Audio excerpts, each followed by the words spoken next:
Ramos, mauna na ako. Ikaw nang bahala. Ipag ano ha? Sir. Biyahe ha?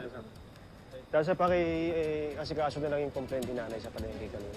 Sa mesa ko yung file. Mauna ako. Okay.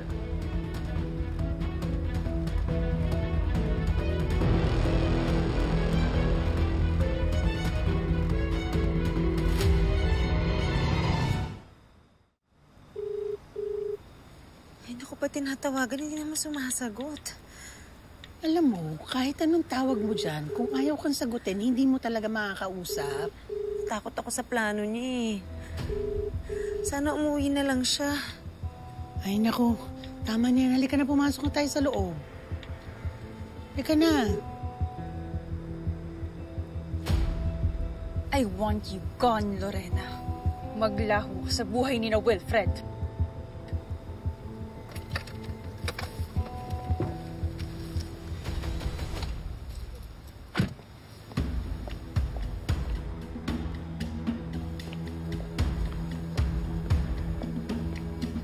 Lorena!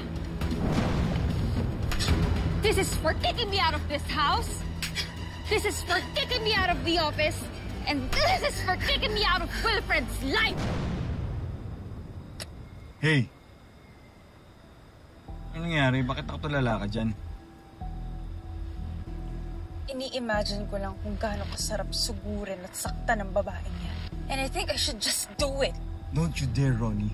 Gusto mo bang mareklamo na naman, ha? At isa pa, hindi ka mapapatawad ni Wilfred kung sasaktan mo yung asawa niya. So come on, let's just go home. Nagmumukha lang tayong stalker dito. Bumalik ka bukas dito, Gian. Ask around. Find out something about that witch. Ano? Bakit ka naman gagawin yun? Ano ba? Banned and may restraining order ako, di ba? Pero ikaw, you're free to go near them. Tsaka binabayaran kita, diba? Kaya ikaw ang kumuha ng ebidensya para sa akin. Do it for me.